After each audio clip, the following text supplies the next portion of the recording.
आज जनपद जालौन की उरई तहसील उरई आवास केपी सिंह वरिष्ठ पत्रकार केपी सिंह के आवास पर आए हैं और प्राइम ब्रेकिंग न्यूज़ चैनल में उनका स्वागत है और जानेंगे उनसे कि पत्रकारिता उस जगत में पहले पत्रकारिता कैसे होती थी, कैसे करते थे।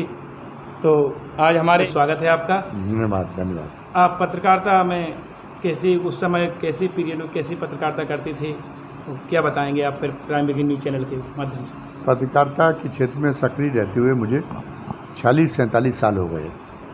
मैंने छात्र जीवन से इसकी शुरुआत कर दी थी। मैं देखता था कि अखबार लोग बड़ी दिलचस्पी से पढ़ते, तो जब मैं बीएससी कर रहा था उस समय मैंने एक हाथ से लिखा हुआ एक अखबार तैयार किया।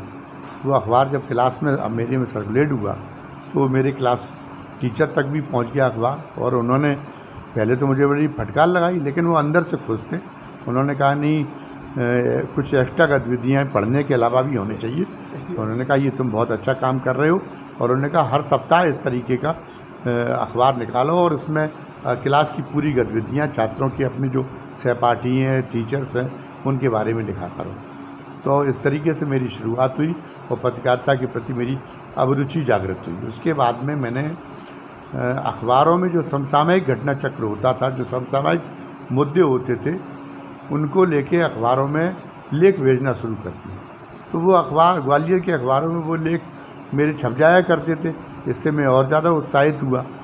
उन्हीं लेखों की बदौलत 1978 में जब बम्बई से करंट नाम के एक बहुत ही लोकप्रिय साप्ताहिक का प्रकाशन शुरू हुआ, तो उसके संपादक मेरे पास पत्र आया कि खबरें मैं भेजना शुरू करूं भिंड में, जहाँ मेरी पढ़ाई हो रही थी, और उसके बारे में पारिश्रमिक भी मिलेगा।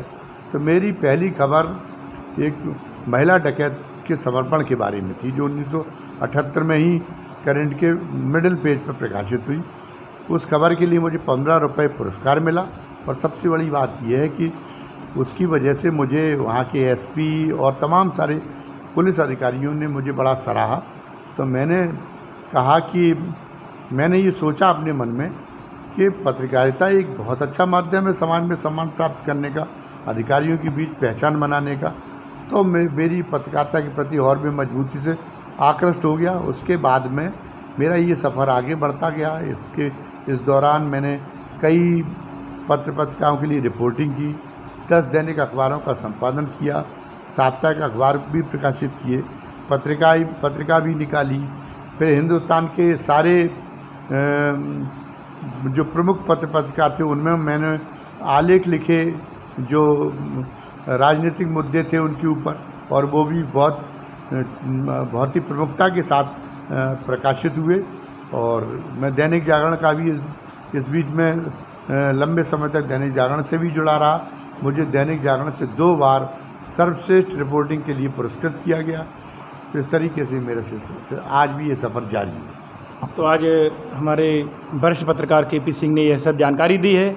तो उस समय डकैत होते थे जैसे मंगल सिंह, फूलन देवी, तो उस समय पत्रकारिता आप करते थे सर, तो उसके बारे में कैसे पत्रकारिता करते थे। जिस समय फूलन देवी समर्पण कर रही थी उस समय मैं बहुत सक्रिय था। बहुत ही जोखिम उठा के बीहड़ों के बीच में डकैतों की गतिविधियों के बारे में समाचार एकत्रित करता था।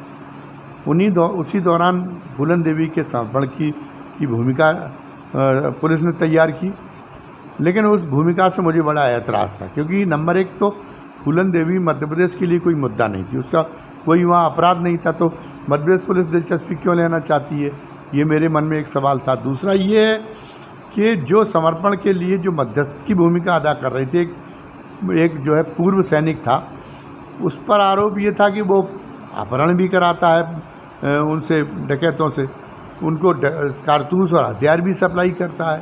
तो उसको जेल में होना चाहिए था। उसको जो है पता चला कि वो एसपी से कान में कान लगा के बात करता, कान में अपना मुंह लगा के बात करता था, और वो जो है समर्पण में भूमिका अदा करता था। उसके परामर्श से एसपी ने एक पीस जोन बना रखा था, जिसमें फूलन देवी कई महीनों तक रुकी रही, और उसको छूट दे रखी थी फूलन देवी को कि वो दूसरे जिलों से लोगों को अपहृत करके लाए, उनसे फिरौती वसूल कर ले, और जब पर्याप्त पैसा इकट्ठा हो तब मतलब वो समर्पण करे। तो मुझे इस पर बहुत सख्त आपत्ति थी। उसका नतीजा ये हुआ कि जो मैंने लिखा तो एसपी का गोप भांजन बना, उसने वो जो डकैतों का बिचौलिया था पूर्व सैनिक, उसने मुझे एक बार सार्वजनिक रूप से धमकी भी दी।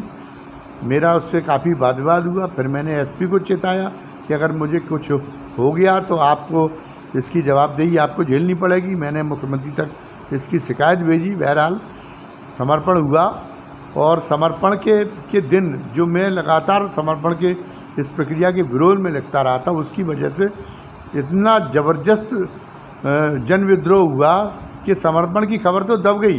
बीबीसी तक में समर्पण की खबर नहीं चली। जो वहाँ की जनता ने जो पथराव किया उसकी खबर प्रमुखता से प्रसारित हुई और कांग्रेस हाईकमान के सामने मध्य प्रदेश के जो तत्कालीन मुख्यमंत्री थे, समर्पण के मुख्य सूत्रधार अर्जुन सिंह जी, उनको शर्मसार होना पड़ा।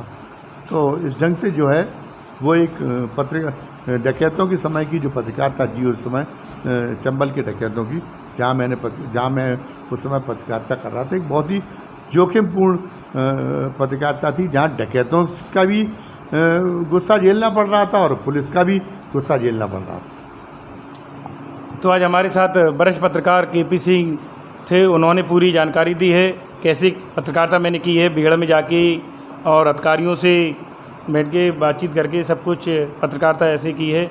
और प्राइम ब्रेकिंग न्यूज़ चैनल में आज उनका स्वागत है। और प्राइम ब्रेकिंग न्यूज़ चैनल से मैं भानु प्रताप सिंह कुशवाहा, क्राइम रिपोर्टर।